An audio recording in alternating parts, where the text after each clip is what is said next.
Oh yes, we're back. Oh yeah, we definitely had to chop up some good game today. Shout out my new subscribers. They coming in slowly but surely. Like I said, we're gonna continue to grow this channel. Once we get that 1,000, we can hit this live stream, get some of these panels going. But I must say, I've been thoroughly entertained by Red Supreme, Minister Jap, the Angry Man. It's been a lot going on in the manosphere from what it looks to be. I won't get caught up in the personals, but a lot of things have been highlighted in the recent, I say, weeks. Shout out one of my homegirls. She hit me up today. You know, in regards to the dating market, the current state that the market is in. And she said a lot of things that she did not say, but again, I read in between the lines. And like I said, such a shocking, contact, I would say. Not shocking, but because again, she's not an ugly girl at all. She's not ugly at all. She's a good looking woman. But again, this speaks to the current climate in the dating pool, the dating community. And I said to myself, I said, when you saw the Date Master, when you saw Chris Wynn stop posting content on Facebook, because they used to go hard in the paint. They have all day conversations. This used to get me through my work day when I was working the 9 to 5, but I really can't do that now because I have other things that are more important, I'm more passionate and more invested in. So, like I said, I did a great exit plan, did a great escape route from the Facebook bullshit that pretty much regurgitates, remixes the same 2 to 3 topics every day. Again, at this point, there won't be any more discussion. There won't be any more attempts to reconcile. Jamie Foxx, again, you see Jamie Foxx, LeBron James, son. You see these black men, well-to-do. Because what women don't understand is social media psychology is that a lot of us men subconsciously position, present, and we touch ourselves up to mimic and emulate the ones that we admire on social media in the same capacity that women do. When you see the Kim K lookalikes that you see all over Instagram, you see the Ari Fletcher lookalikes all over Instagram, you see them same poses, same caption. Men have some of the features, the physiques, the business models, and we use those because why not follow what works for them? Because the only difference with men and women, we want to have our own version. Women want to be the exact copy, just like when Beyonce had the fans in a chokehold when she was in her prime. People wanted to actually be like Beyonce. They wanted to be her. So women don't understand that the same way social media has programmed men or programmed them to want the most physically aesthetic build, the baller look, not too much, but you can tell they got it. We know the scope.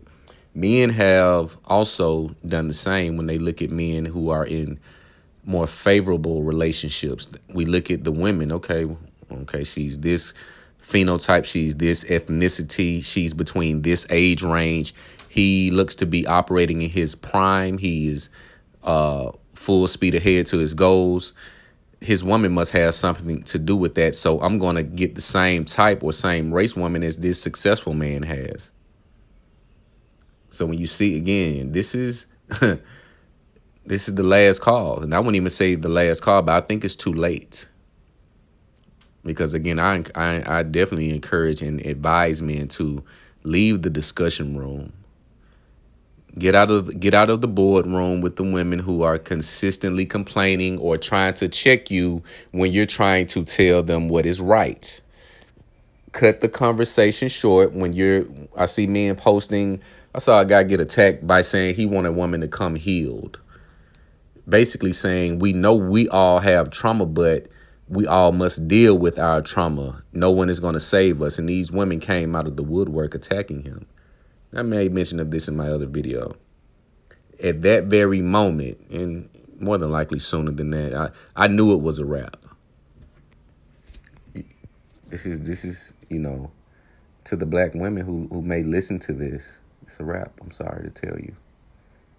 If you're not attached to him, if you are not pre-exposed, or if you don't have any pre-existing relationship with the man that is on a mission, a man who has that fire, a man who is hell bent on being that guy versus letting the world tell him who he is, you're gonna get you're gonna get the scraps that no other women wants, or you're gonna get the guy that doesn't necessarily reflect the image that you have portrayed to your friends and your family, because that's usually what it boils down to as well. A lot of women, they have options, but the options do not look like what they have sold to people.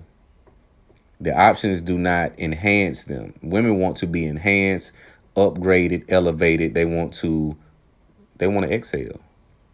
That's why they don't want to work. That's why their dumb logic. That's why I say they're beautiful fools. Their dumb logic: I'm paying 100% of the bills now, but if I have to go 50-50 with a man, I'd rather just pay 100%. Now, you can look at this twofold. One would look at this, well, if you're paying 100%, why not get with the man and pay half of that and you save half your money? Well, the thing is, women look at the splitting of bills as non-beneficial to her because she feels that she's in a man's role even if she's paying the 50%.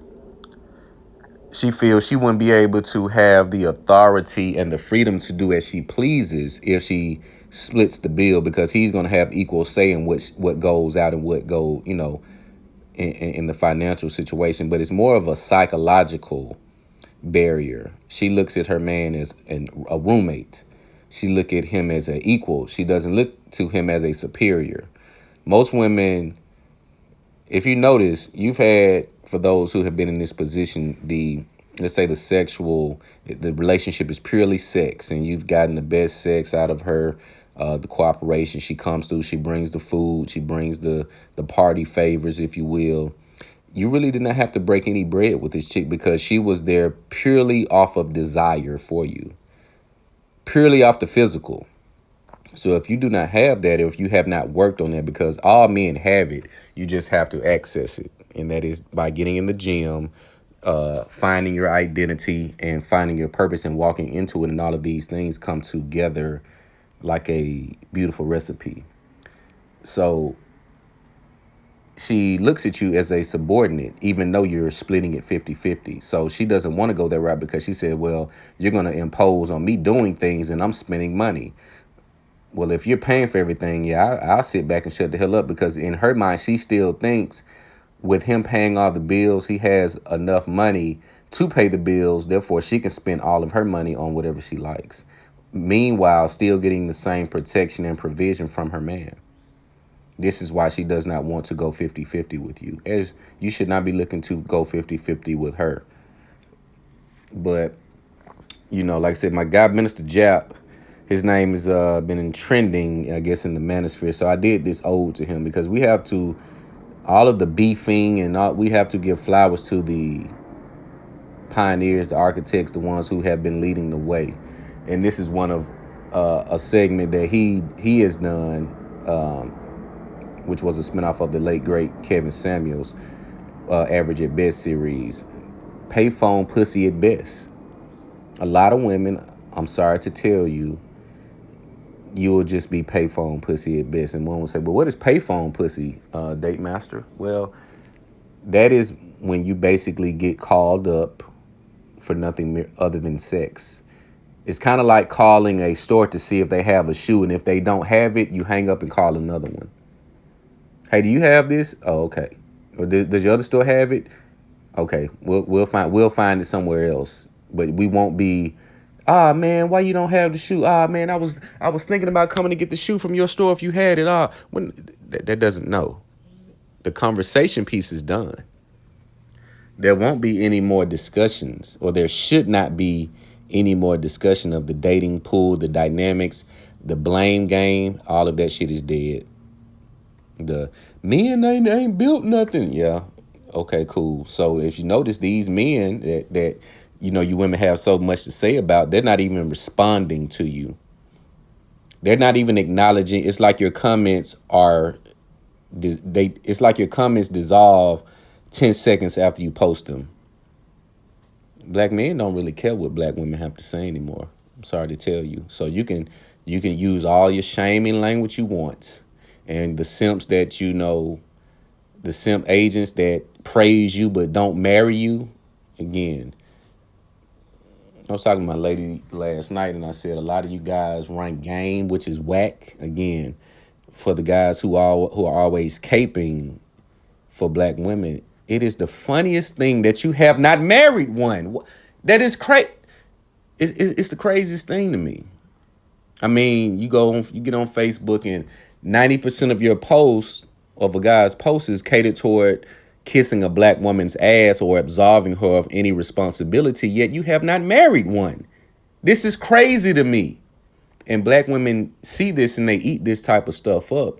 Start asking these important questions. Well, if you're such an advocate for black women, where's your wife? You mean the white man institution? I ain't got to go through the white man to get a wife.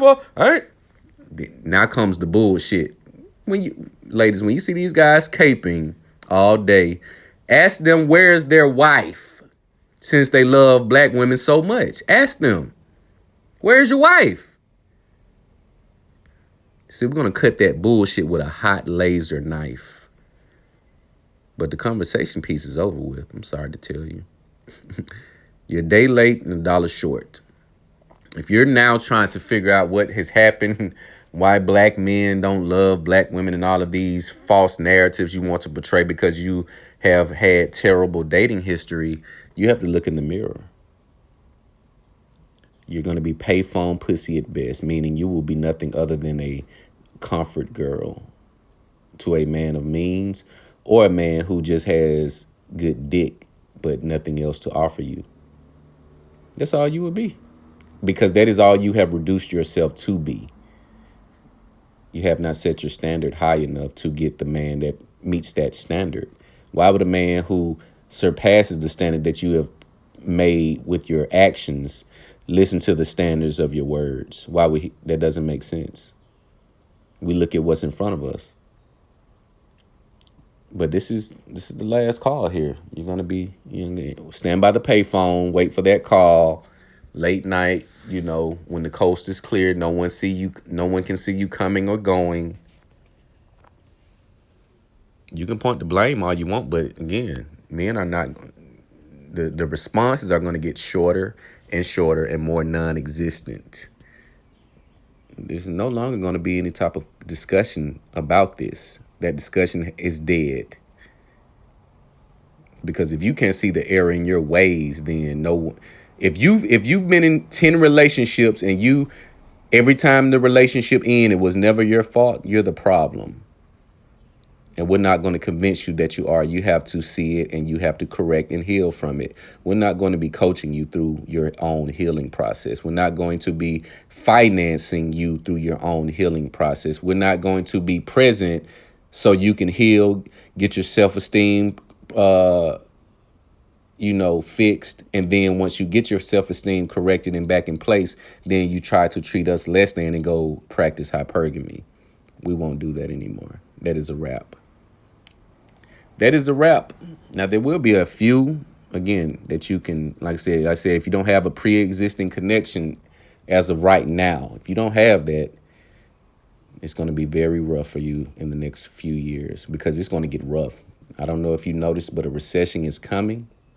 I advise you to stack as much paper, get that business going, learn some high value skills, sharpen your tools, your mind, all of that, because it is going to get very, very, very rough. And all of that bitching and crying about relationships and courting and you got to court me. That's going to fall on deaf ears, baby girl. No one is listening or even concerned with that shit because you're 40 plus still talking about dating and getting courted.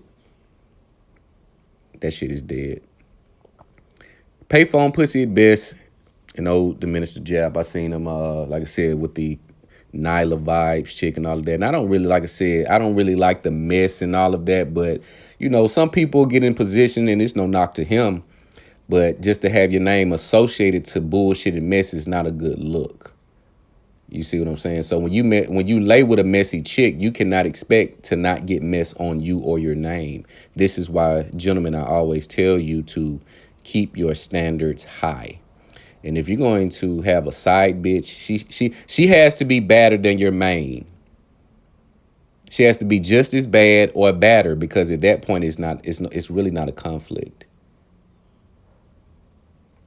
But again, this is what takes place when you entertain certain individuals. When you come into certain spaces, you get in mess. Your name gets tossed in the fire. You got these characters, on YouTube, conning people out of money, all type of debauchery. There should be no association. There shouldn't even be any type of topic other than exposing them, and that should be brief. Hey, these people are scammers. Whatever the case may be, do not rock with them. End of story. There should not be any in-depth panel conversation discussion about anybody that is not on a certain standard. That should be beneath you. But you guys, let me know what you think about this video. Like, comment, subscribe. It's the Date Master.